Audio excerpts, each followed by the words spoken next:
Hello बच्चों, आज हम करने वाले हैं वर्कशीट 28 क्लास 10th है, सब्जेक्ट सामाजिक विज्ञान है, तिथि है 14 सितंबर। आज हम पढ़ेंगे यूरोप में राष्ट्रवाद का उदय। यूरोप में राष्ट्रवाद का उदय कैसे हुआ या कब हुआ। चलिए पढ़ते हैं। तो पहले हम ब्लू बॉक्स पढ़ेंगे। ओके, सो चलिए पढ़ेंगे अब हम राष्ट्रवाद पर फ्रेडरिक सोरियो के विचार। ठीक है, इसके बारे में पढ़ते हैं। 1848 में एक फ्रांसीसी कलाकार फ्रेडरिक सोरियो ने 4 चित्रों की एक श्रृंखला बनाई। इनमें उसने सपनों का एक संसार रचा जो उसके शब्दों में जनता, आंतरिक और सामाजिक गणतंत्र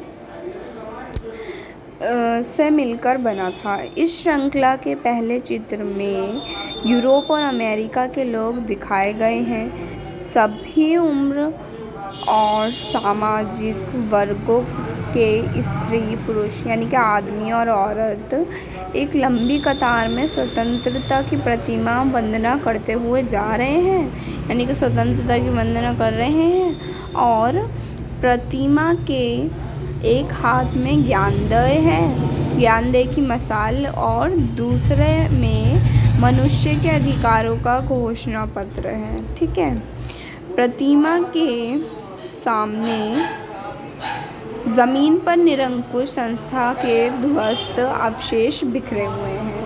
तो जो ध्वस्त अवशेष हैं वो बिखरे हुए हैं। तो ये एक काल्पनिक कह सकते हैं हम इसे। उन्होंने एक सपना देखा था, एक संसार रचा। ठीक है, एक सपनों का संसार रचा। ठीक है, उसके बाद अब हम पढ़ेंगे 1789 की फ्रांसीसी क्रांति एवं राष्ट्रवाद के बारे में। चलिए इसे भी पढ़ लेते हैं। तो राष्ट्रवाद की पहली स्पष्ट अभिव्यक्ति 1789 में फ्रांसीसी क्रांति के साथ हुई। कब हुई? फ्रांसीसी क्रांति के साथ। फ्रांसीसी क्रांति से जो राजनीतिक और सार्विक बदलाव हुए उनसे प्रभुत्व राजतंत्र से निकलकर फ्रांसीसी नागरिकों के समूह में हस्तांतरित हो गई। ठीक है, क्रांति की घोषणा अनुसार अब लोगों द्वारा राष्ट्र का गठन होगा और वे ही उसकी नियति तय करेंगे। ठीक है, उसके बाद आगे हमें दिया है कि जो भी मतलब इसमें नियति तय हुई है। उसके बाद हमें दिया है 19वीं सदी। 19वीं सदी के बारे में दिया है।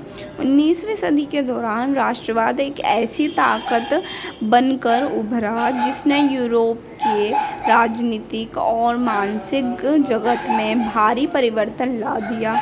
इन परिवर्तनों से अनंत यूरोप के बहुराष्ट्रीय वंशीय साम्राज्यों के स्थान पर राष्ट्र राज्यों का उदय हुआ। किसका उदय हुआ? राष्ट्र राज्य का उदय हुआ। ठीक है, राष्ट्र राज्य में न केवल उसके शासकों बल्कि उसके अधिकांश नागरिकों के एक साझा पहचान का भाव और साझा इतिहास या विरासत की भावना थी। किसकी? या तो इतिहास की या फिर विरासत की भावना थी। ठीक है, उसके बाद आगे हमें दिया है राष्ट्रवाद के उदय के कारण कि क्या कारण थे जिससे राष्ट्रवाद में ये उदय हुआ। ठीक है, सो पहला था निरंकुश शासन व्यवस्था।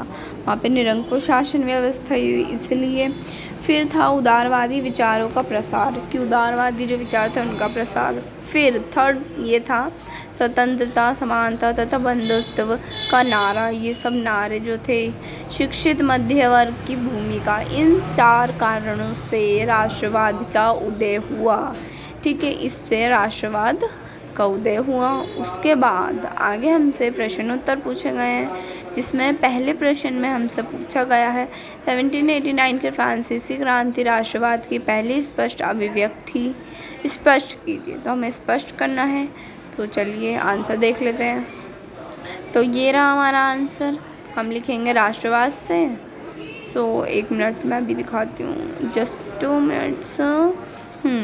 राष्ट्रवाद की पहली स्पष्ट अभिव्यक्ति 1789 में। 1 मिनट। तो फ्रांसीसी क्रांति के साथ हुई।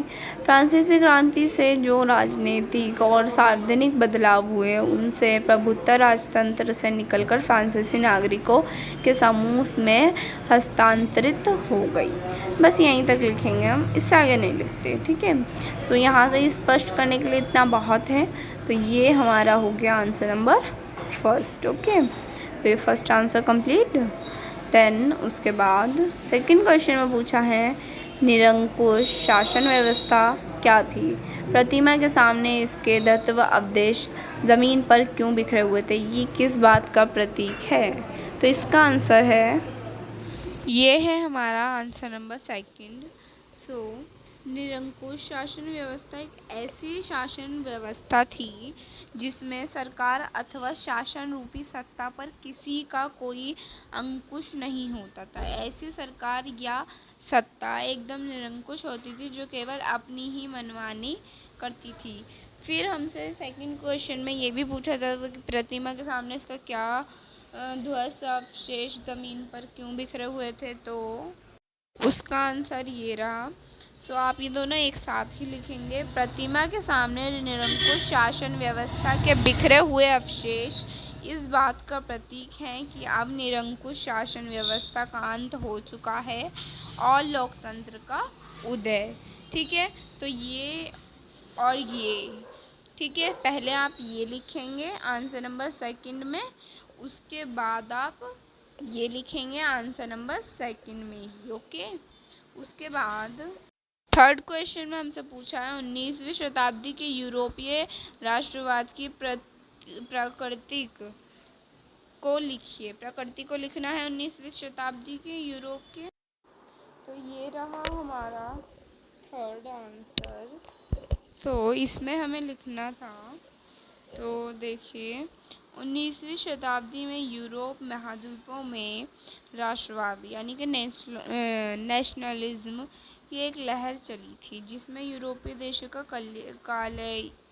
कायाकल्प कर दिया। ठीक है, इसी प्रकार पूर्वी और मध्य यूरोप निरंकुश राज्य तंत्रों के अधीन थे। इन क्षेत्रों में तरह तरह के लोग रहते थे। वे अपने आप को एक सामूहिक पहचान या किसी समान संस्कृति का भागीदार नहीं मानते थे।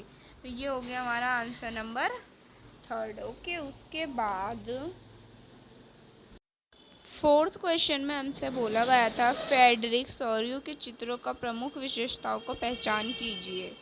तो इसमें हम लिख सकते हैं चित्र में अंकित सभी वस्तुएं विषय में संबंधित रहती हैं और इसका अनिवार्य महत्व रहता है। इस प्रकार इन चित्रों में विषय वस्तु एवं वातावरण का संतुलन बना रहता है। मुख्य आकृति एवं पृष्ठभूमि की समान महत्व रहती है। तो ये हो गया हमारा आंसर नंबर 4। ठीक है बच्चों, यही थी हमारी आज की वर्कशीट। आपको मेरी वीडियो पसंद आई तो प्लीज़ लाइक कीजिएगा, चैनल को सब्सक्राइब कीजिएगा। Thanks for watching my video.